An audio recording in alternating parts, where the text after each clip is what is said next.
Hello and welcome to SPMIS Academy. Today we will analyze important newspaper articles of 7th March 2022. Please note you can download the PDF version of today's newspaper analysis by clicking the link given in the comment section. You can also join our WhatsApp group through the link given in the description section for more study materials. This is the list of the topics that we will be covering from today's newspaper. The first article is about withdrawal of CBI's general consent by Meghalaya government. And this topic is important from our syllabus GS paper 2 Indian polity perspective. तो देखिए सबसे पहले समझते हैं CBI की jurisdiction के बारे में, then we will come to this current topic. तो देखिए CBI is governed by Delhi Special Police Establishment Act which was brought in 1946. तो ये कानून है और इस कानून की मदद से CBI को कॉन्स्टिट्यूट किया गया था. इस कानून से CBI को पावर्स दिए गए हैं. Section 6 of this Delhi Special Police Establishment Act says कि CBI must mandatorily obtain the consent of the state government concerned before beginning to investigate a crime in a state. इसका सरल सा मतलब ये है कि अगर CBI को किसी दूसरे स्टेट में अगर किसी भी क्राइम को इन्वेस्टिगेट करना है तो पहले उसे वहाँ के गवर्नमेंट से एक कंसेंट लेना होगा.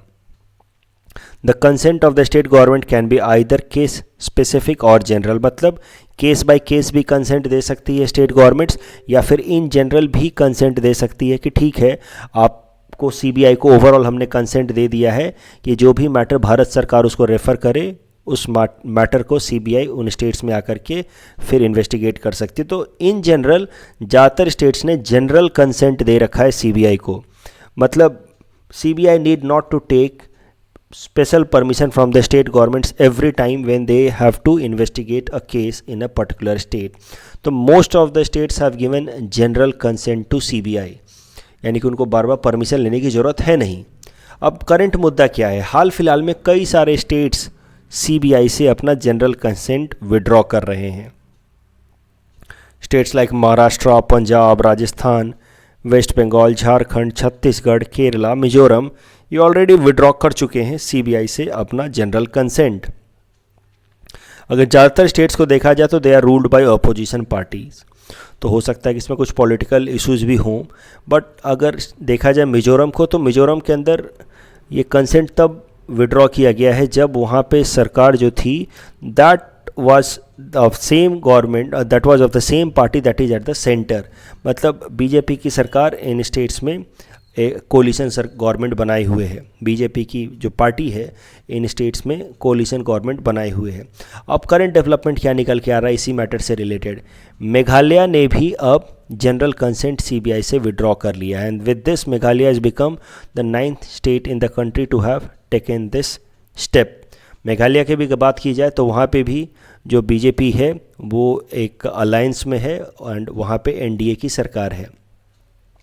तो वहाँ पे actually it is Meghalaya is being ruled by Conrad Sangma's national people's party, जो कि एक अलायंस में है विथ NDA जिसका कोर है BJP. ऑफ कोर्स मुद्दा ये है कि स्टेट गवर्नमेंट जेन्युइनली बिलीव कि the CBI has been breaching its overall jurisdiction and CBI has been acting as per the directives of the central government. It has been acting as a bloodhound as per the directives of the central government.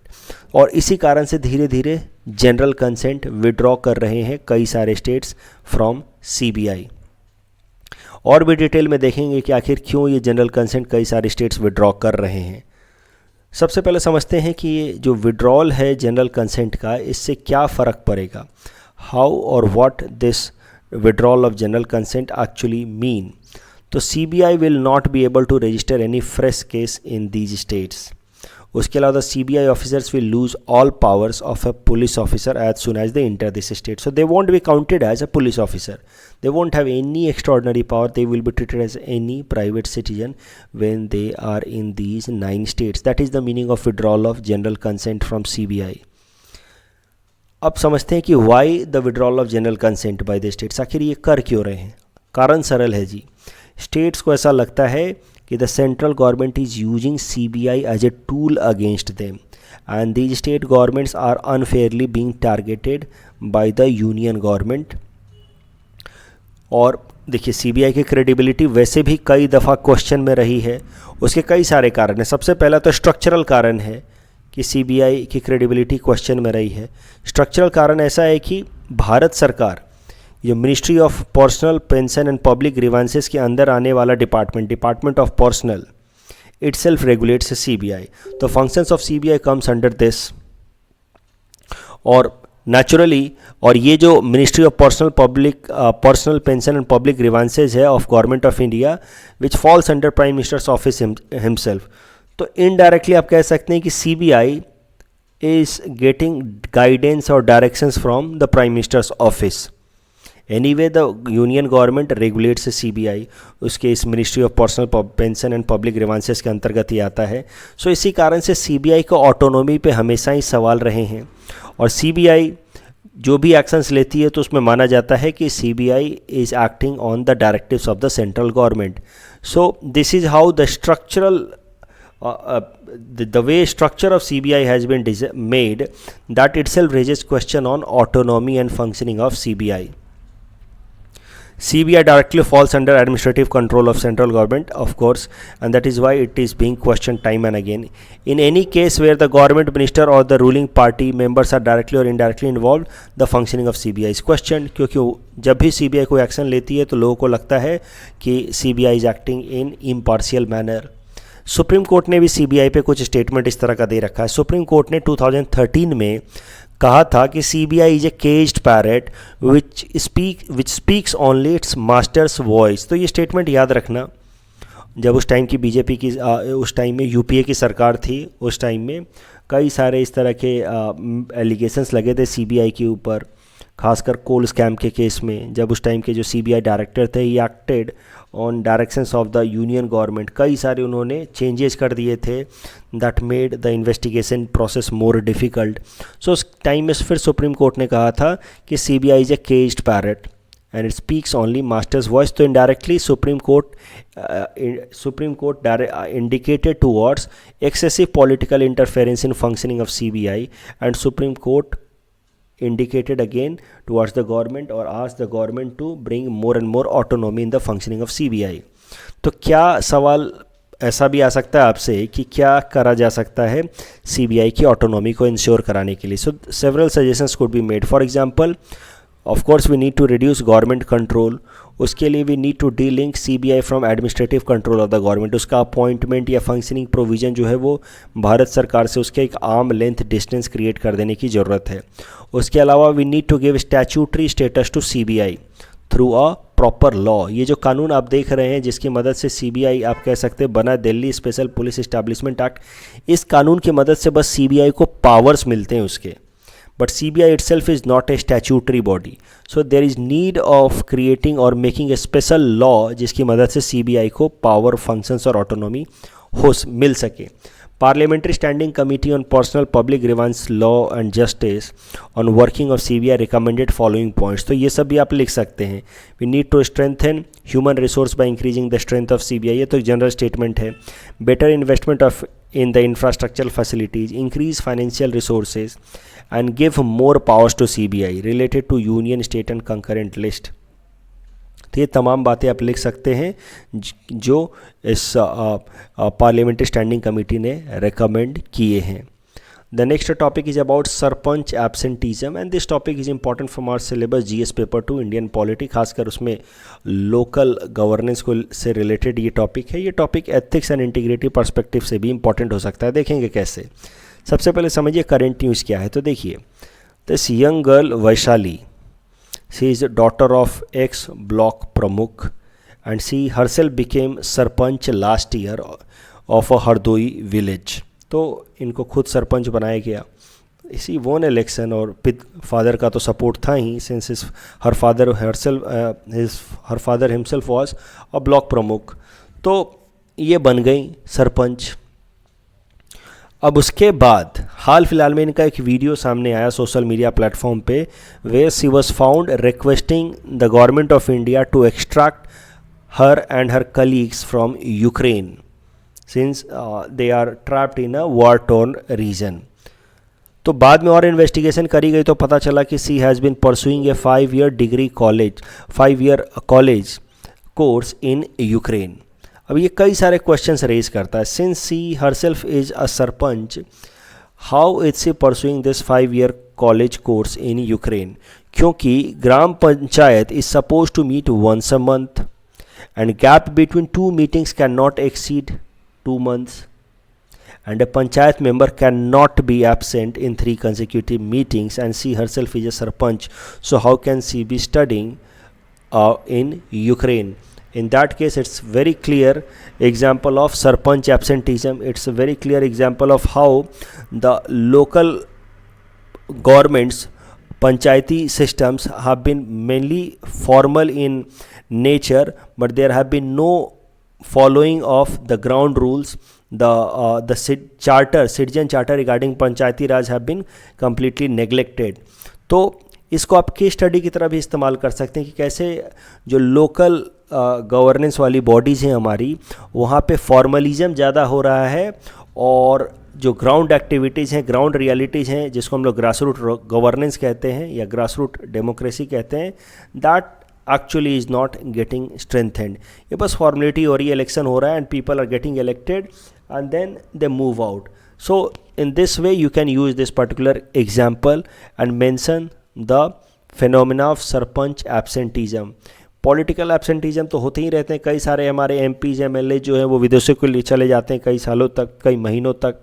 But now this particular case is also an example of sarpanch absenteeism जो आप exam में mention कर सकते हैं. इससे related case study भी आपसे पूछा जा सकता है इस तरीके का कुछ, कि you are a district magistrate and then you come to know about a young lady sarpanch who is studying abroad. What will you do?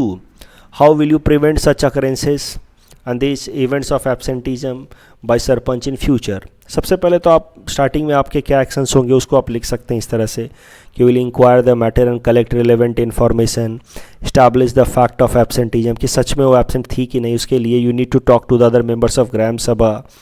If the allegation of absenteeism comes true then you will take certain actions में आप क्या कर सकते हैं, आप state government को लिख सकते हैं, आप स्टेट इलेक्शन कमीशन को लिख सकते हैं. Since election commission, state election commission ही तो पंचायत के इलेक्शंस कराता, तो वहाँ पे आप ये इस मैटर को मेंशन कर सकते हैं, कंप्लेन कर सकते हैं to take appropriate action against the erring sarpanch. उसके अलावा फ्यूचर में इस तरह के इशूज़ को प्रिवेंट करने के लिए आप क्या कर सकते हैं, तो आप कहेंगे कि हम रैंडम इंस्पेक्शंस करा सकते हैं. विलेज के अंदर गांव के लोगों के लिए, विलेजर्स के लिए हम लोग एक कंप्लेन नंबर दे सकते हैं जहां पे वो कंप्लेन कर पाएँ अगर कोई भी पंचायत का मेंबर एब्सेंट होता है फ्रिक्वेंटली. तो उसके अलावा जो भी पंचायत का सिटीजन चार्टर है उसको हम लोग स्ट्रिक्टली इन्फोर्स कराने पे काम कर सकते हैं. तो इस तरह के पॉइंट्स आप लिख सकते हैं एग्जाम में.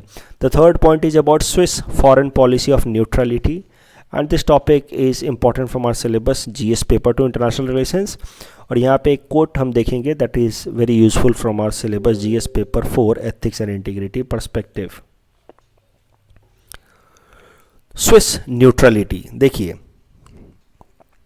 Swiss neutrality is a foreign principle और फॉरेन पॉलिसी ऑफ स्विट्ज़रलैंड. ये सिंपली इसका मतलब ये है कि Switzerland has made a self commitment that it will not get involved in any kind of armed or political conflicts between other states.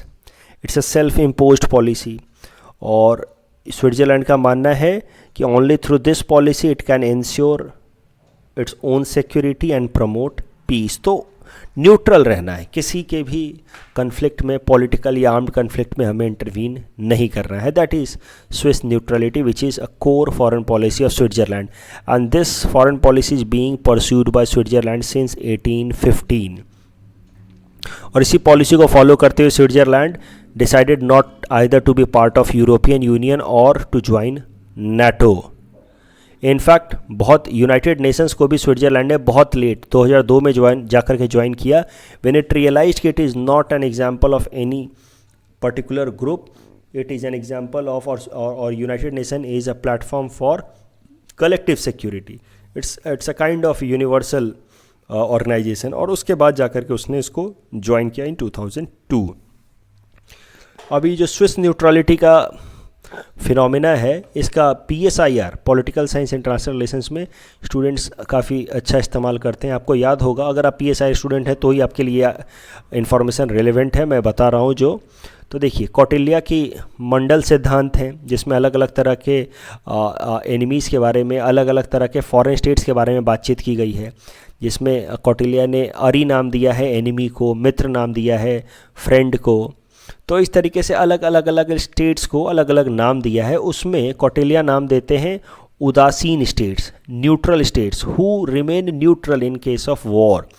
तो जब भी आप कौटिल्य की मंडल सिद्धांत लिख रहे होते हैं तो आपको इस तरीके से कुछ एग्जाम्पल्स भी देने होते हैं, करंट एग्जाम्पल्स। फॉर एग्जाम्पल, अगर आप विजिगिसु हैं इंडिया और उनके किंग, तो अरी मतलब एनिमी पाकिस्तान और चाइना, फिर मित्र हो सकता है उस केस में रसिया।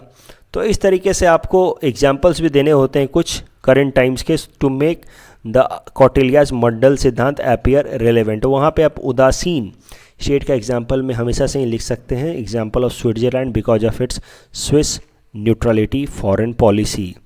करंट न्यूज़ क्या है? लगभग 200 सालों से भी ज़्यादा पुराना जो स्विस न्यूट्रलिटी फॉरेन पॉलिसी है स्विट्ज़रलैंड का, उसको स्विट्ज़रलैंड ने ब्रेक किया है in the face of this current ongoing crisis between Russia and Ukraine. और इस बार स्विट्ज़रलैंड ने यूरोपियन यूनियन के साथ सॉलिडेरिटी दिखाते हुए रसिया के ऊपर सैंक्शंस लगाए हैं। तो सबसे पहले तो रसिया के प्रेसिडेंट व्लादिमीर पुतिन के ऊपर फाइनेंशियल सैंक्शंस लगाए और कुछ और लीडर्स के ऊपर भी स्विट्ज़रलैंड ने फाइनेंशियल सैंक्शंस लगाए हैं। उसके अलावा यूरोपियन यूनियन के साथ मिल करके स्विट्ज़रलैंड ने अपना स्विस एयर स्पेस बंद कर दिया for Russian aeroplane. So this time you can see कि Switzerland is clearly taking sides and it is not following its neutrality foreign policy. और स्विस डिप्लोमेट अपनी न्यूट्रलिटी फॉरेन पॉलिसी से divert होने को justify भी कर रहे हैं बाय कोटिंग अल्बर्ट आइंस्टाइन। तो एक स्विस डिप्लोमेट का ये कोट है जिन्होंने एक्चुअली अल्बर्ट आइंस्टाइन के कोट को उन्होंने दोबारा से कोट किया है। तो ये जो कोट है ये काफ़ी सिग्निफिकेंट है from ethics paper perspective also. ध्यान से सुनिएगा इस कोट को। The world will not be destroyed by those who do evil but by those who watch them without doing anything. तो इस कोट को कह करके मेंशन करके स्विट्ज़रलैंड अपनी पॉलिसी ऑफ न्यूट्रलिटी से डेविएट हो रहा है कि भाई इस केस में उनके हिसाब से रसिया एविल कर रहा है और अगर हम चुपचाप रहेंगे तो we would be at more fault. So world will not be destroyed by those who do evil. Russia के कारण अकेले दुनिया बर्बाद नहीं होगी, बट हमारे जैसे लोग अगर चुप बैठने प्रेफर करेंगे then that will be the real destruction. So world will be destroyed, not be destroyed by those who do evil but by those who watched them without doing anything, and this time we are not going to watch them, we are not going to watch and we are not going to allow them to do whatever they feel like। तो ये सब coat करके फिर Switzerland ने अपनी neutrality की foreign policy से deviation दिखाया है। The next article is about northern river terrapin. एक तरह का टर्टल होता है ये हाल फिलहाल में न्यूज़ में आया। It is important from our syllabus GS paper 3 environment perspective. तो देखिए क्यों न्यूज़ में आया ये देखते हैं। ये न्यूज़ अपने आप में इंपॉर्टेंट नहीं है, लेकिन क्यों न्यूज़ में आया है ये टर्टल उसको ज़रा देखते हैं। Recently forest officers installed GPS transmitters on these northern river terrapins. एक तरह के टर्टल्स हैं एंड इनको इंडियन सुंदरबन में इनके ऊपर GPS ट्रांसमीटर्स लगाया गया and to our surprise within 6 weeks 10 turtles, इस तरह के 10 turtles they have travelled more than 100 kilometres and they have been found in Bangladesh. तो मुद्दा ये है कि they have been constantly moving and their pace in general is high, though it does not appear high when they are moving. तो जो भी है मुद्दा ये है कि नदन रिवर टेरापिन न्यूज़ में आया है। तो नदन रिवर टेरापिन के बारे में कुछ बेसिक इन्फॉर्मेशन देख लेते हैं। APSC या UPSC में इस तरह के सवाल आ जाते हैं। आपको याद होगा APSC ने इस बार PT में पूछ लिया था मडागास्कर के अंदर जो आप एक वहाँ पे एक एप मिलता है उसके बारे में पूछ लिया था। तो इस तरीके से जो भी एनिमल्स न्यूज़ में रहते हैं उनके बारे में PT में पूछ लिया जाता है अक्सर APSC या UPSC में। तो इस बार इसी कारण से नदन रिवर टेरापिन के बारे में भी कुछ इन्फॉर्मेशन देख लेते हैं। देखिए नदन रिवर टेरापिन बटगुर बास्का इसको कहते हैं, बटगुर बास्का।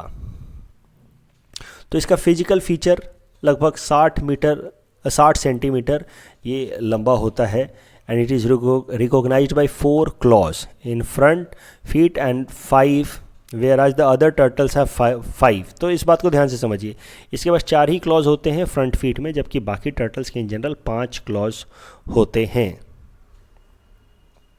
Habitat, the northern river terrapin is found in the tidal areas of large reverse like and sandbars and river banks. तो सुंदरबन वाले एरिया में भी कुछ पाए जाते हैं ये।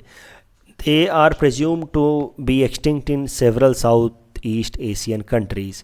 अब एक इम्पॉर्टेंट इन्फॉर्मेशन जो पीटी पर्सपेक्टिव से, कि these northern river terrapins are described as world's second most endangered turtle after Yangtze giant softshell turtle of China. तो ये दुनिया के दूसरे सबसे ज़्यादा इंडेंजर्ड टर्टल्स माने जाते हैं। They have been categorised in critically endangered list of IUCN red data book. तो हाईएस्ट लेवल का आप समझिए कि इनको एक्सटिंक्शन का थ्रेट है, क्रिटिकली इंडेंजर्ड है ये IUCN के रेड डाटा बुक में। उसके अलावा वाइल्ड लाइफ प्रोटेक्शन एक्ट 1972 में इनको शेड्यूल 1 का स्टेटस मिला हुआ है, मतलब हाईएस्ट प्रोटेक्शन मिला हुआ है।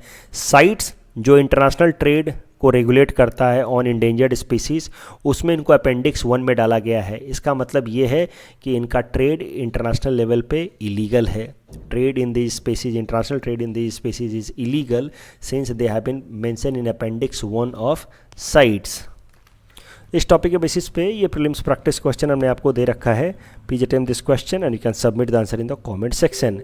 The next article is about Al-Qaeda in Assam. This topic is important from our syllabus GS paper 5 Assam issues, especially Assam internal security perspective. तो देखिए, हाल फिलहाल में असम पुलिस ने एक बांग्लादेश बेस्ड जिहादी इंसर्जेंट ग्रुप अंसार बांग्ला के कुछ कैडेट्स को अरेस्ट किया है। This Ansar Bangla is an affiliate organisation of al-Qaeda in Indian state, AQIS। ये al-Qaeda in Indian state is an associate terror group of al-Qaeda. तो देखिए, हो क्या रहा है ना कि आजकल का जो टेरर ऑर्गेनाइजेशंस हैं इनका नेचर काफ़ी बदल गया है in last 20 years। Earlier terror groups use to be regional in nature, their approach were also regional and their concerns या political motives use to also to be regional. For example Kashmir के अंदर insurgency या Turkey के Syria Turkey के border पे इस तरह की इंसर्जेंसीज। लेकिन 9/11 के अटैक के बाद से ही इट इज़ वेरी क्लियर, फिर बाद में rise of ISIS, it is very clear कि that nature of the terrorist organisations have changed and they have created a kind of syndicate amongst themselves and they are now trying to become more global in nature. For example, जो local groups हैं Nigeria से Boko Haram या फिर Algeria और Mali से al-Qaeda in Islamic and Maghreb region, Libya में Ansar अल सरिया। तो वैसे तो आपको पता होगा कि अफ़गानिस्तान के अंदर तालिबान दो claims itself to be a cultural group but it is no less than a terrorist organization. Taliban और al Qaeda acts in close coordination। तो ये जो तालिबान अल-कायदा ने अपना कोऑर्डिनेशन डेवलप किया 1996 के बाद से, उसके बाद से इन्होंने दुनिया के अलग अलग जो रीजनल टेरर ग्रुप्स थे जिनकी लगभग सिमिलर आइडियोलॉजी थी, वो थी जिहाद, मतलब रेडिकल जिहाद एंड इंसर्जेंसी, उनके साथ इन्होंने क्लोज कोऑर्डिनेशन बनाना शुरू किया है and they have tried to turn the terror organizations more global in nature and they have tried to create syndicates with the local terror groups।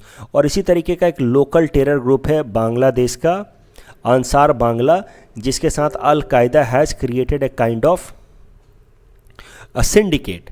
तो this is a matter of concern for the internal security of Assam, क्योंकि अंसार बांग्ला जो कि Bangladesh based insurgent terror group है वो al Qaeda के affiliation में काम कर रहा है and 5 of its cadets were arrested in Assam. तो कभी देखिए, इससे सीधा सवाल नहीं आएगा APSC के पेपर 5 में, लेकिन आपको ये अंसार बांग्ला नाम याद रखना है, बांग्लादेश बेस्ड टेरर ग्रुप। और कभी भी इंटरनल सिक्योरिटी या टेररिज्म थ्रेट इन असम पे सवाल आ जाए तो आपको इसको मेंशन कर देना कि Ansar Bangla is trying to be active in Assam region which is a terror group based in Bangladesh and have links with Al-Qaeda. कल जो हमने आपको प्रैक्टिस क्वेश्चन दिया था उसका आंसर देख लेते हैं. United nation human rights commission it's an inter governmental body with in the United nation system. Absolutely correct. All members of United Nations General Assembly automatically becomes member of this. This is wrong. Only 47 members of United Nations Human Rights Council. So the correct answer is option A. That's all from our side for today. Thanks for watching.